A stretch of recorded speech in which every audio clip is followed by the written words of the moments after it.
e espalhar a glória de Deus. Deus escolheu as famílias para cumprir esse propósito de revelar quem Ele é. E essas famílias unidas vão formar um povo, uma nação. A nação de Israel é uma nação de famílias que deveriam cumprir esse propósito. E na Bíblia nós vamos encontrar que essa família, ela é uma unidade, não dos diferentes apenas, mas melhor ainda, dos complementares. Homem e mulher no plano de Deus são iguais em dignidade, em valor, e foram capacitados por Deus para desenvolver juntos, mas cada um também cumprindo o seu propósito e suas funções. Homem e mulher formam a família. E os filhos são a continuidade desse propósito. Gênesis 1, 27 e 28 vai mostrar isso. Nós fomos criados à imagem e semelhança de Deus. E como a Trindade, nós temos a capacidade de revelar isso. E os filhos são uma das consequências disso. Embora a família, ela é a constituição do homem e a mulher. Ali já está uma família. Mas eles têm a capacidade de representar o resultado dessa unidade através dos filhos. Esse detalhe é importante porque nem sempre, biologicamente, algumas famílias vão poder gerar filhos biológicos, mas nem por isso eles deixam de ser família.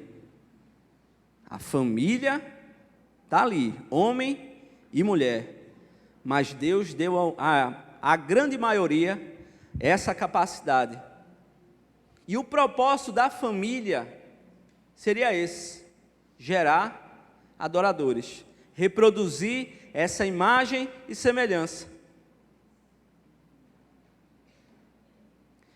Homem e mulher são iguais no ser, mas diferentes no fazer. De forma geral, está aí o propósito da família. Como ela é formada, qual o objetivo dela. Deus estabeleceu esse propósito, porém, o homem pecou. Decidiu ignorar a vontade do Senhor e os propósitos de Deus para a família, e através da sua mente, começaram a discernir qual seria uma ideia melhor.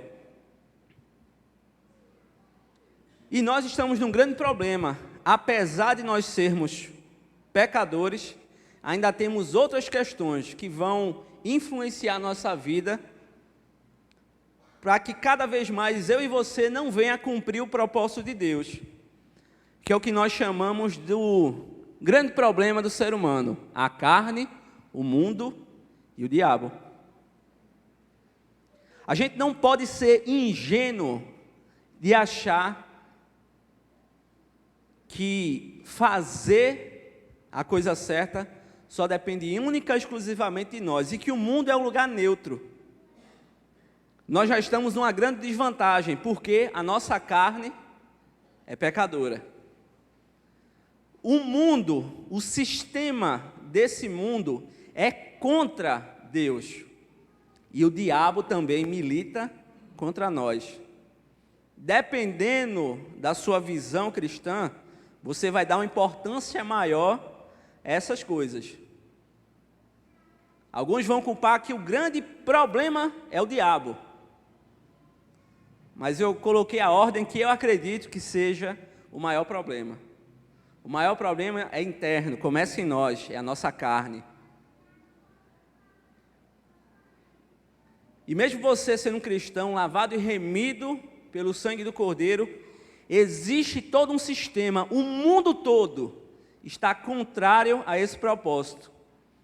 E o diabo, o inimigo das nossas almas, vai fazer de tudo para que você, apesar de ser um crente em Jesus Cristo, não venha a desenvolver e a cumprir o propósito do Senhor. Existem vários textos, mas eu gosto muito desse texto de Efésios. Efésios 2, do 1 ao 3. Ele vos deu vida, estando vós mortos nos vossos delitos e pecados, nos quais andaste outrora, segundo o curso desse mundo, segundo o príncipe da potestade do ar.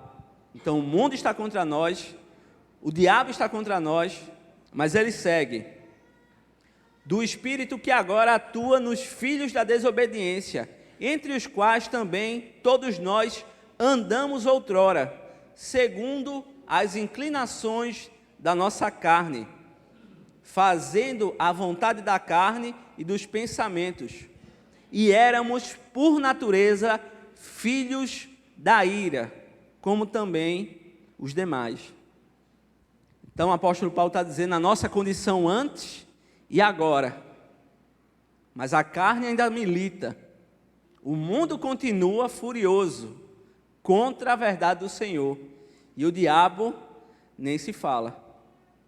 Então olha só, nós tínhamos um propósito, o pecado corrompeu esse propósito, e agora o mundo está contra esse propósito do Senhor, e você, por ser pecador, foi muito influenciado pelo que o mundo tem a ensinar sobre as verdades de Deus.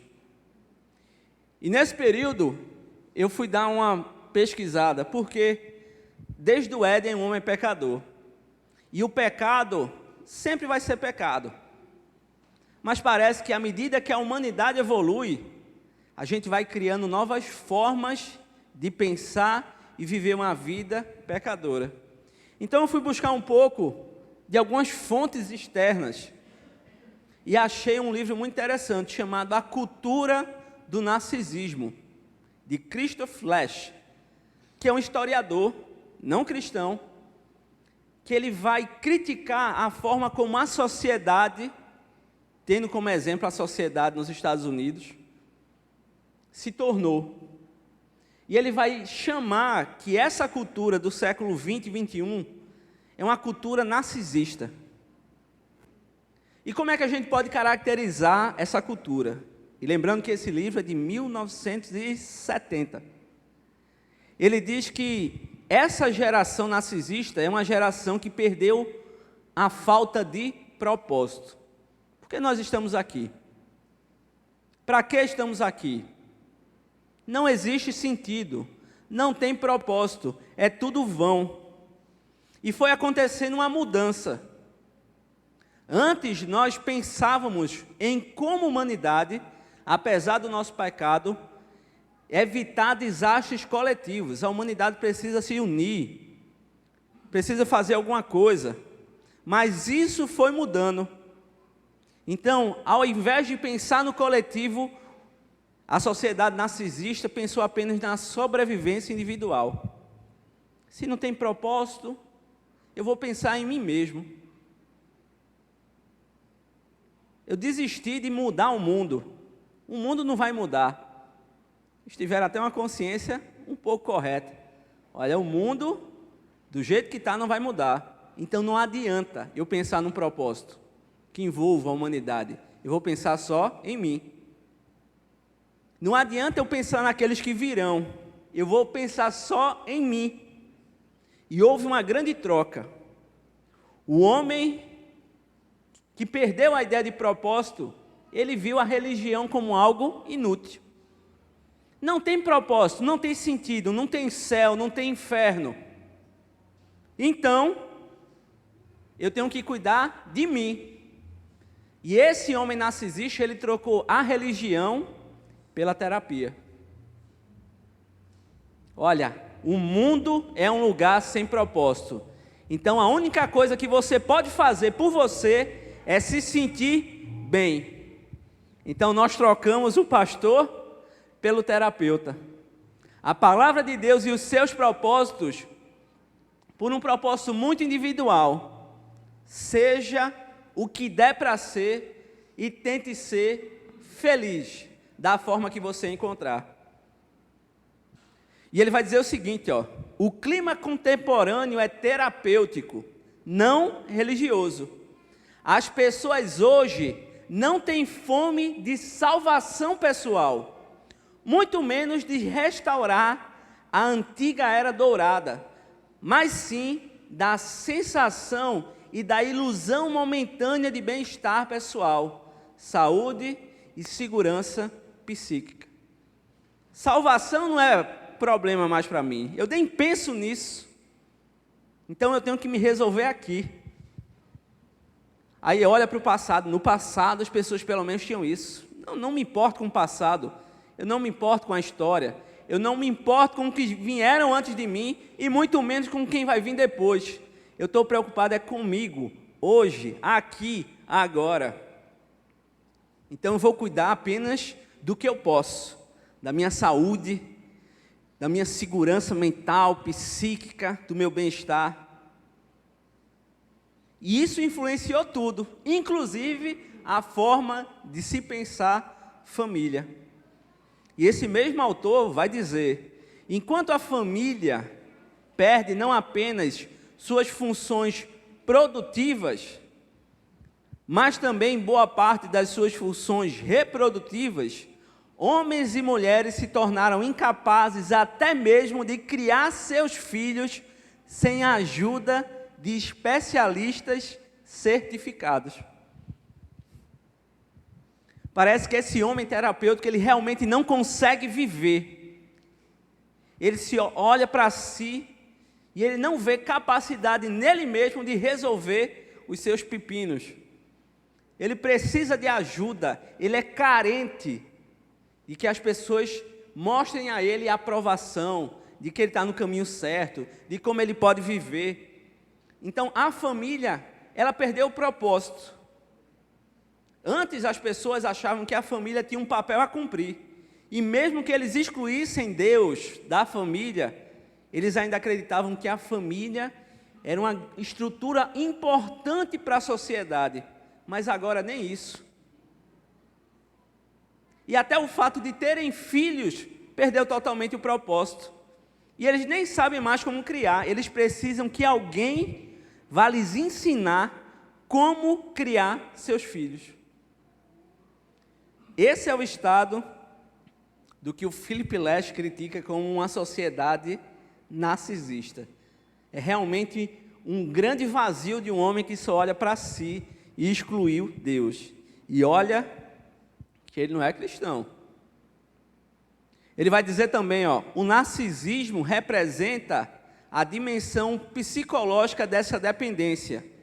O narcisista depende dos outros para validar a sua autoestima. Ele não consegue viver sem uma plateia de admiradores. Então, qual é o propósito da sua vida? O meu propósito é ser reconhecido, é ser admirado. Então, o foco dessa pessoa é ser alguém de referência. E se ele não pode ser alguém de referência, ele vai buscar ser alguém próximo dessas pessoas de referência. Se você não pode ser famoso, seja um fã. Seja alguém que busca e se espelha naquela pessoa, naquela celebridade. E assim a sociedade foi evoluindo e hoje eu acredito que ela está bem pior. Perdemos visão do propósito, olhamos só para nós mesmos, estamos preocupados apenas conosco. Salvação não é um problema que vai na nossa mente, nos tornamos seres dependentes. Mas aquilo que nós temos para recorrer não consegue preencher o nosso vazio. Aí você diz, mas pastor Paulo, isso foi um livro de 1970, isso não tem nada a ver conosco. E é interessante como as coisas mudaram ao longo da história.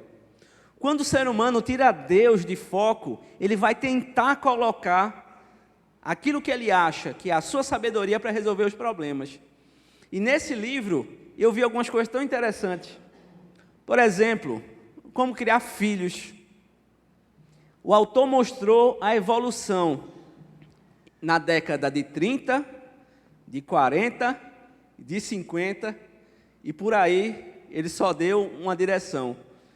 Ele diz, por exemplo, na década de 30, o que estava em voga pelos especialistas era a psicologia ligada ao controle, que ele chamava de behaviorismo. É você adestrar o seu filho. Então, olha, você vai ter que ser bem regrado com seu filho, vai fazer assim, assim, assado, vai dar os horários a ele, isso, isso e isso. E nessa época, os especialistas diziam que o amor materno era algo prejudicial. E as mães ficavam sem saber. Então, você não pode nem dar amor ao seu filho, porque você vai estragá-lo. E muitas mães foram atrás, compraram livros, manuais. Mas na década de 40, os especialistas mudaram de ideia. E disseram, olha, na verdade, a única coisa que você deve fazer pelos seus filhos é amá-los. E você deve permitir que ele experimente de todas as coisas. E assim, aquela geração, naquela década, foi buscar livros e mais livros, para tentar cumprir o seu papel na família e criar os seus filhos. Mas na década de 50 disse, olha, sabe qual é a melhor coisa que você tem a fazer com seu filho? É você dar a ele o melhor que a sociedade pode oferecer. Então, o negócio não é nem regra, nem amor, é condição. Então, olha, você vai dar o melhor que a indústria tem a oferecer. É o melhor sucrilho, é a melhor vitamina, é isso, é aquilo. E da década de 60 para lá, ele disse, olha, isso não adianta nada. O importante é você, como pai, ser feliz. E daí as coisas começaram a progredir cada vez mais.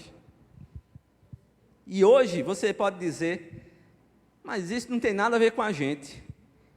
E segundo os especialistas naquela época, essa visão narcisista era considerado um transtorno mental. Uma pessoa que pensava só em si mesmo, não tinha propósito para a vida, isso e aquilo, sofria de um transtorno mental. É um problema que requer o quê? Terapia e tratamento. Mas olha que interessante, parece que as coisas vêm mudando.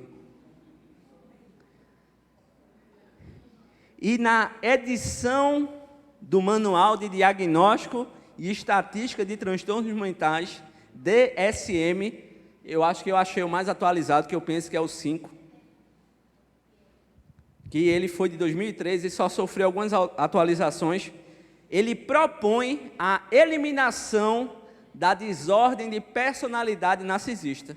Ele está dizendo, isso não é mais um transtorno. Isso não é uma doença da mente, não é uma doença de uma geração. Só que quando isso acontece, apesar de a gente não entender muitos motivos, é porque, quando um transtorno se torna padrão de comportamento de uma cultura, ele deixa de ser patológico. Então, isso não é uma doença de uma sociedade. Isso talvez é agora o que a sociedade naturalmente é.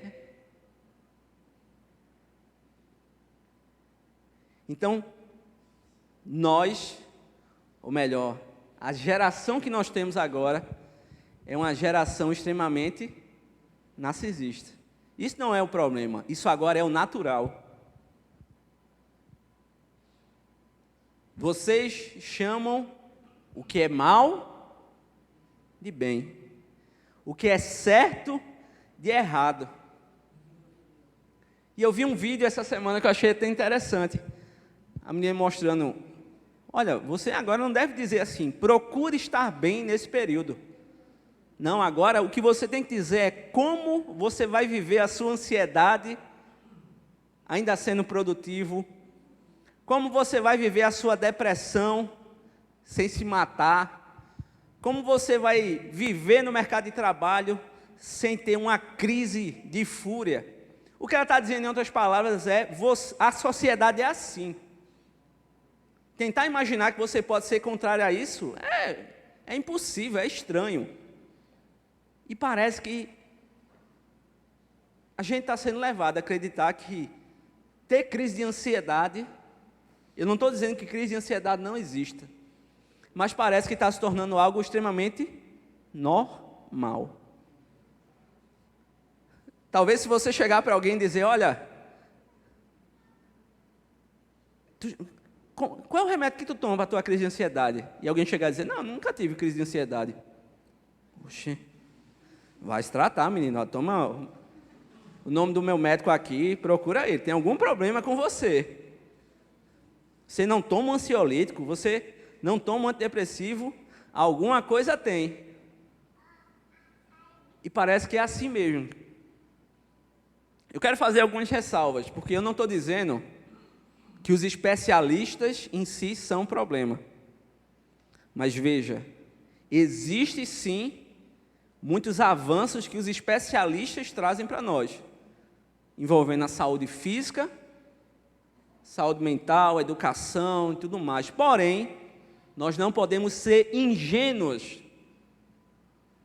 que esse mundo está isento dessa mentalidade que quer excluir Deus, que quer tornar o homem autossuficiente e aquele que vai resolver os seus próprios problemas. Então, o que é que nós devemos fazer?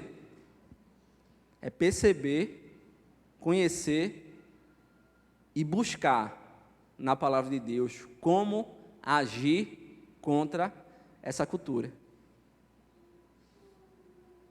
A gente não pode viver nessa sociedade em que o poste é que faz xixi no cachorro e todo mundo acha isso normal. Porque essa sociedade normal só tem gerado algumas consequências, que é a polarização e a desintegração. O homem excluiu Deus. Deus tinha um propósito. Família é homem e mulher, iguais em valores, diferentes no fazer, nos propósitos. Mas o homem, na sua sabedoria, disse, olha, essa visão de sexo é uma questão apenas biológica. Antes eles diziam, os especialistas, que não. Algumas pessoas nascem com a genética, que mesmo sendo do sexo masculino, ele é forçado pela genética a desejar o sexo oposto. Mas isso agora já não faz sentido algum, segundo os especialistas. E agora ele está dizendo, não, existe uma diferença entre sexo e gênero. Uma coisa não tem nada a ver com a outra. Mas os especialistas agora também abandonaram muito dessa ideia e está dizendo, olha, na verdade, não existe nada. Você pode ser o que você quiser. E do que Deus proporcionou, homem e mulher, agora tem uma inflação. E pelo que eu procurei ver, já existem mais de 140 classificações sobre a sua sexualidade, ou seu gênero. Mas aí a gente vai ver muitos outros conflitos e polarizações. É homem contra mulher, é branco contra negro, rico contra pobre, e tudo fomentado pelas ideias humanas. E no final isso sempre tem gerado desintegração. Então a família que foi proposta por Deus se tornou apenas um mecanismo de sobrevivência social. E agora nem isso. Família é qualquer coisa. Inclusive pai de pet. Não estou dizendo que é errado você ter o seu animalzinho e você amá-lo. Mas as pessoas agora têm preferido ter um shih tzu do que ter um filho. E eles preferem fazer daquele animalzinho o seu próprio filho. Porque o que eles necessitam é de ter a afeição de pais saciada. E não as responsabilidades e os deveres. Embora tem alguns cachorros aí que é muito mais paparicado e dá muito mais trabalho do que muita criança. Mas não importa. O importante é você ser feliz, você se sentir bem. E aí talvez você diz, mas essa visão, pastor Paulo, não me influencia. Sou um crente em Jesus Cristo, glória a Deus. Mas eu vi um exemplo que eu achei bem interessante sobre a influência dessa mentalidade narcisista, que se a gente voltar, são pessoas extremamente preocupadas, dependentes da opinião do outro, querem se sentir realizados, querem a aprovação de todos. E isso afeta as nossas prioridades. A prioridade que Deus tem para a nossa família é transferida para suprir essa necessidade de fora. Eu gosto muito desse exemplo entre a família e os seus utensílios domésticos. É a disputa entre o copo de requeijão e a taça de visita.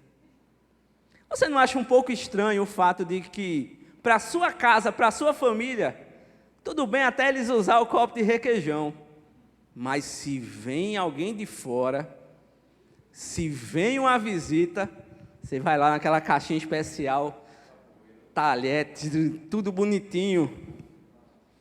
Vi um pastor uma vez falando de uma coisa que aconteceu com ele. Ele foi chamado a jantar na casa de uma família. E quando ele chegou lá, a casa estava impecável. A mesa estava maravilhosa. E na hora da refeição, o pastor, meio desatento, ao pegar um alimento, o seu braço esbarrou na taça de suco de uva. E a taça de suco de uva esparramou em cima daquela toalha linda e branquinha. E naquela hora, a mãe, calma, pastor, não tem problema não, isso acontece. E aquele pastor perguntou, e se não fosse eu? Se fosse um dos seus filhos, como seria a reação dessa mãe?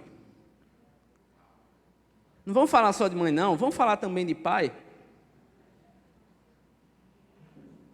Aquele pai que parece um vereador, fala com todo mundo, opa, obrigado, com licença, extremamente cordial, solícito, educado. Todas as pessoas de fora o admiram. Mas em casa é totalmente diferente. Nunca pediu um por favor. É extremamente ignorante. Mas por quê? Dentro de casa ele é assim e fora de casa ele é totalmente diferente. Porque querendo ou não, nós estamos influenciados pela forma que esse mundo pensa. E muitas vezes é mais importante a opinião externa do que interna. E isso inverte todas as nossas prioridades. A família tem sido atacada. Aquilo que Deus proporcionou, planejou e criou, tem sido atacado de todas as formas. Pela cultura, pelas ideologias, pelos desejos dessa era. E nós não podemos ser ingênuos. O mundo se levanta contra a família desde o Éden. E na Bíblia a gente vai ver que em grandes momentos, o mal, quando se levantava, ele buscava atacar as famílias. É o faraó que mandou exterminar os filhos dos hebreus. Na época de Jesus, o Herodes, que também matou as crianças. Mas ao longo da história, eles começaram a perceber que a espada não é tão eficaz quanto uma ideia, quanto uma filosofia, contra uma ideologia. E agora, a batalha é cultural. É na mente, é na influência. e nós podemos estar sendo manoblados, usados. Nós viramos, como muitos dizem, em massa de manobra, achando que estamos arrasando. Por quê? Fazemos tudo como todo mundo faz. Então nós somos normais. Mas aí é que está o problema. Só que Deus, ele tem um propósito para a família, apesar do pecado. O Evangelho, ele busca trazer redenção à família. 2 Coríntios, capítulo 5, versos 17 e 19, diz: portanto, se alguém está em Cristo, nova criação é. As coisas antigas já passaram, eis que surgiram coisas novas. Tudo isso provém de Deus, que nos reconciliou consigo mesmo por meio de Cristo e nos deu o ministério da reconciliação.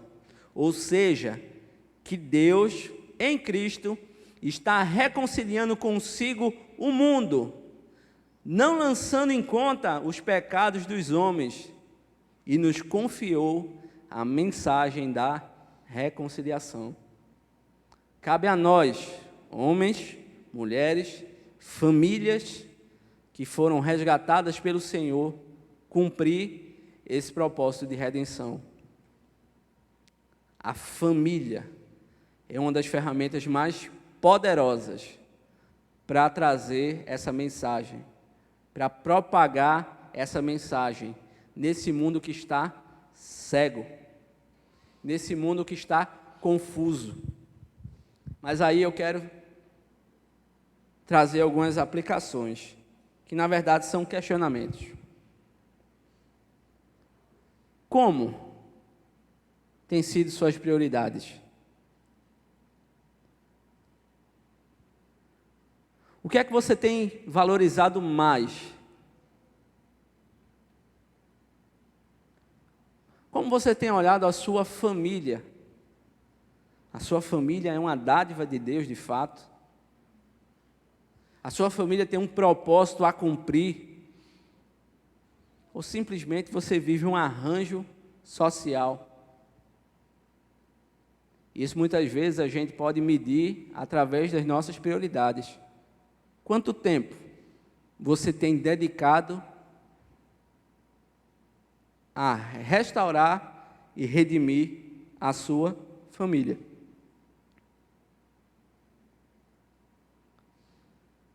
Quanto você tem investido? Quanto você tem buscado?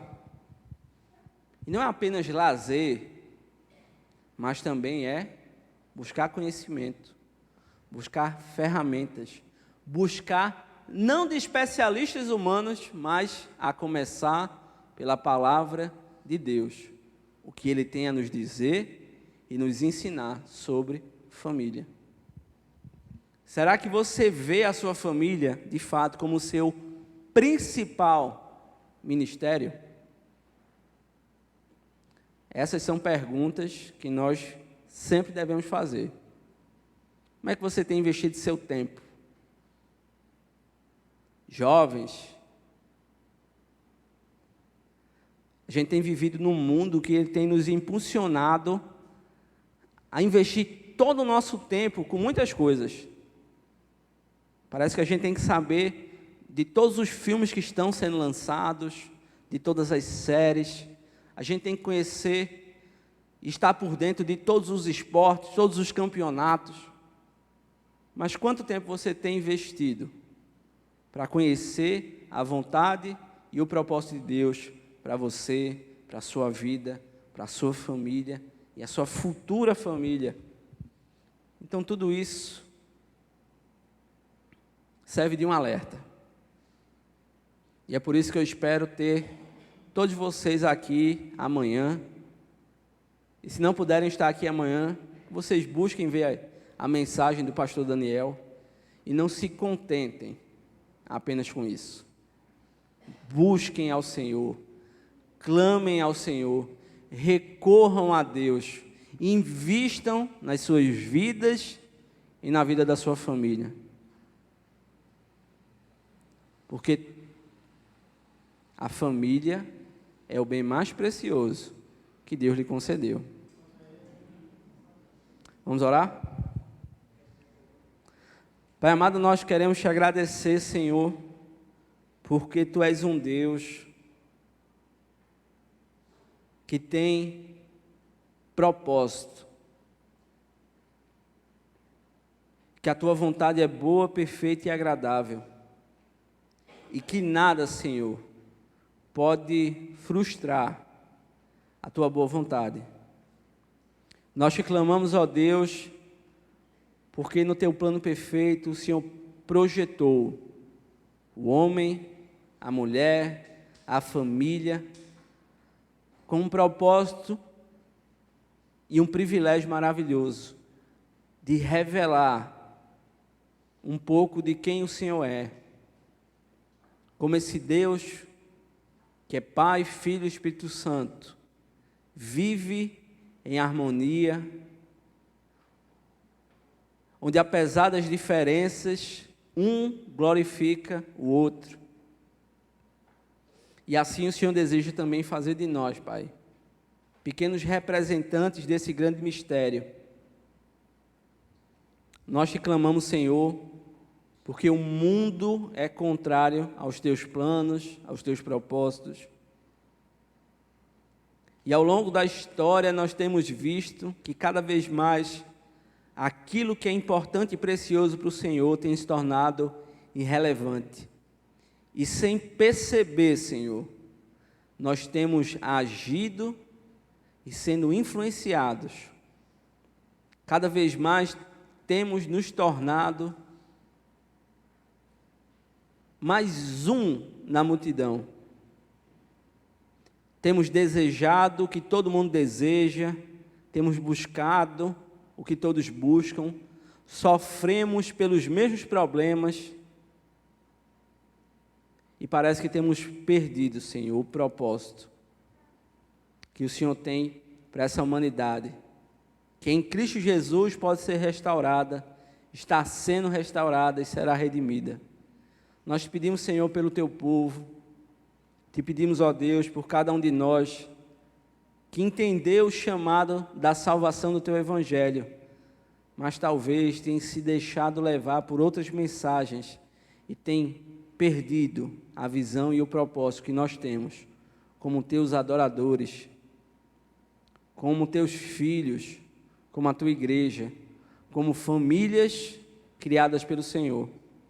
E eu te peço, Senhor, por cada uma de nossas famílias, te clamo, Senhor, também pelos nossos amigos, os nossos visitantes, que todos nós, Senhor, possamos olhar para aquilo de tão especial e maravilhoso que o Senhor proporcionou para nós, a nossa família. Nos ajuda a enxergar a nossa família com os Teus olhos, a dar o valor que o Senhor concede a ela, a importância, a dignidade e o propósito. E nos ajuda, Senhor, para que ponhamos a ser homens, mulheres, filhos, filhas, que refletem a imagem e a semelhança, Pai, do Teu Filho Jesus. Que o Teu Espírito Santo alerte o nosso coração, para que nós não venhamos a ser ingênuos contra esse mundo que tenta nos seduzir e nos enganar. E nos dá esperança, Senhor, porque por mais que o homem maquine, nenhum império, nenhum reinado, nenhum governo, nenhuma filosofia, nenhuma arma e estratégia humana será capaz de vencer o Senhor e os seus propósitos. Mas nos dá sabedoria, Pai, de como agir. É o que nós te pedimos nessa noite, Senhor. No nome do Teu Filho amado Jesus. Amém. Que Deus os abençoe. Amém, amém, meus irmãos. Vamos nesse momento estar encerrando o culto, cantando a música Oferta de Amor. E que, como o pastor Paulo falou, nós entregamos nossa família ao Senhor, como parte daquilo que a gente entrega, nossas vidas, para que lá a gente também possa ser usado pelo Senhor, para a glória dEle.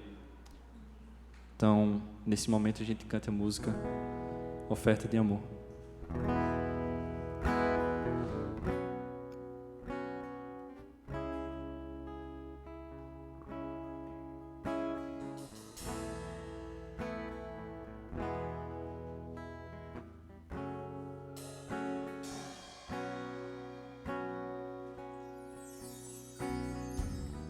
Senhor, minha vida oferecer como oferta de amor e sacrifício. Quero minha vida a ti entregar como oferta viva em teu altar. Vem o Senhor. Vem o Senhor, minha vida oferecer como oferta de amor e sacrifício. Quero minha vida a ti entregar como oferta viva em teu altar. Pois pra te adorar foi que eu nasci. Cumpre em mim o teu querer, faça o que está em teu coração, e que a cada dia eu queira mais e mais estar ao teu lado, Senhor. Vem o Senhor. Vem o Senhor, minha vida oferecer Como oferta de amor e sacrifício, quero minha vida a ti entregar como oferta viva em teu altar. Pois pra te adorar foi que eu nasci. Cumpre em mim o teu querer, faça o que está em teu coração, e que a cada dia eu queira mais e mais estar ao